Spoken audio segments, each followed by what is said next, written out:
Taskar Hausa TV, labaran ƙasa da na ƙetare. Mai sauraro, barkanmu da wannan lokaci, barkanmu da jimirin sake saduwa da ku a cikin labaran duniyar na wannan rana. Shirin da muke karanto muku labaran abubuwan da ke faruwa a ƙasashen Afirka amma da sassan duniya baki daya.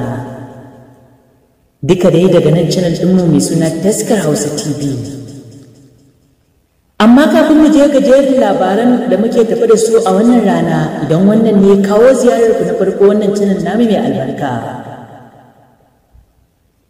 kada ku manta ku danna mana subscribing sannan ku danna alamar kararrawa domin hakan ne labaran duniya kenan da za ku saurara daga tashar Taskar Hausa TV. Kar ku manta ku danna subscribe sannan sai ku danna alamun kararrawa. A daren yau ne yau take ranar da ba a yi makarantar boko ba, yau dai ake ranar musulmai wato ta duniya, wato ranar maulidin shugaban halitta sallallahu alaihi wasallam. Allah kuma ya samu dace, Allah sa ƙarshen kowa da kowanmu ya zo da kyau. A cikin gundarin labaranmu na yau da za mu shiga, an gano cewa musulman da suke cikin ƙasar indiya sun gudanar da maulidinsu cikin kwanciyar hankali ba tare da ɓata lokaci da zubar da jinin al'umma ba. Sannan musulman da suke cikin ƙasar pakistan ma sun yi ƙoƙari sun gudanar da farin cikin maulidin shugaban halitta lafiya. Ƙasar da take wato ainihin cikin Afirka wato ƙasar Najeriya ita ma ta yi ƙoƙarin gudanar da maulidinta cikin kwanciyar hankali. Sannan ƙasar da take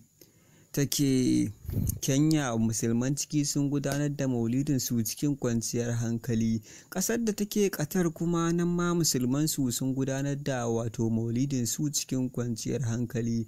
Ƙasar Dubai ma suna kan gudanar da maulidinsu live ana kalla cikin kwanciyar hankali.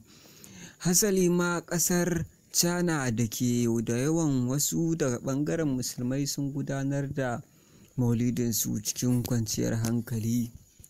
Haka zalika ƙasar Ukraine ma musulman cikinta sun gudanar da maulidinsu cikin kwanciyar hankali. Haka zalika ƙasar Paris da ke can nahiyar Europe sun gudanar da maulidinsu cikin kwanciyar hankali.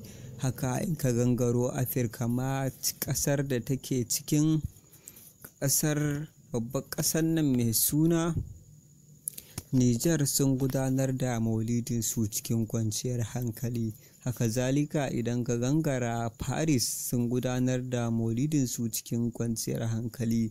In ka gangara Europe ma ƙasar Qatar sun gudanar da maulidinsu cikin kwanciyar hankali.